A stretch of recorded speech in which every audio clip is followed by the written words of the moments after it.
Good afternoon, children. Last time we have learned about the basic framework of the Constitution and how our Constitution is a dynamic and a living document, and who is the power who can make changes in the Constitution. Now, today we are going to first understand the basic structure of the Constitution. So, the basic structure of the Constitution generally includes following provisions: Republican and democratic form of government. We all know that we are living in a democratic country where everything is for the citizen, of the citizen, and by the citizen. Then next is federal structure of the Constitution. Federal structure of the Constitution means our our government is divided into two parts. Like the government functions at the state level, at the central level, at the local levels also, and they have a coordination among themselves. Then promotion of unity and integrity of the nation. Our constitution is based on the principles of unity and integrity, and whatever things or whatever laws are made in the constitution, it is on the basis to promote unity and integrity in our nation. Now, sovereignty of the nation. Sovereignty means we have the power to control our own government. Our country has the power to control our own government, and nobody is given any right to interfere in our governance. Then next is secularism and supremacy of the constitution. It means that we are a secular country. We all know that we are a secular country, and we have no right to interfere in any other religion or to talk anything about any other religion. And whatever decisions are taken by the judiciary or by the government, it is at par with the constitution. We cannot go beyond our constitution. Whatever things are not given in a constitution, our country cannot or our government cannot force the citizens to do it.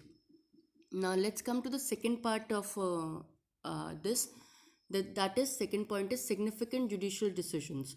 The protection provided to the citizens by the fundamental rights in the constitution has been made more meaningful through various decisions of the judiciary. So I've as already told you that judiciary is, whatever decisions the judiciary gives, it is based on the constitution, and the fundamental rights that is given by the constitution makes the decisions of the judiciary more meaningful, because they have to follow the rules and regulations or the fundamental rights and duties that is given by for the citizens in the constitution while giving the decisions in any case.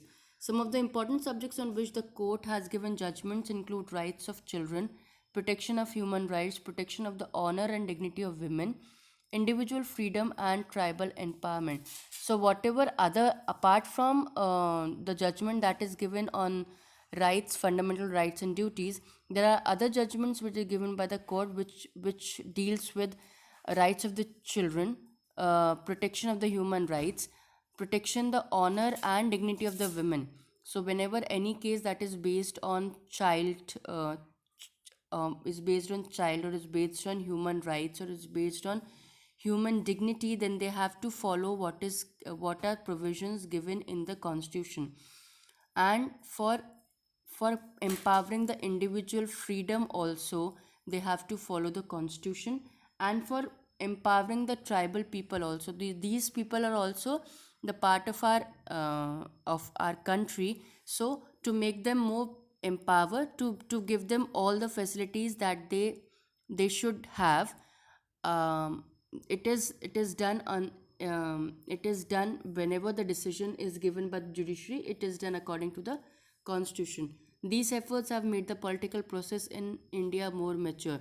So whatever the things that whatever the efforts is given by the judiciary, or whatever the efforts that is done by the government, this makes our political process more mature. So in this chapter we have learned about working of the constitution. We have done the working of the government, and that too on the basis of constitution. And we all know that Indian democracy is facing many challenges, but whatever acts and policies are made by our governments, that can put an end to all these problems, and for this we also have to work towards it. Thank you.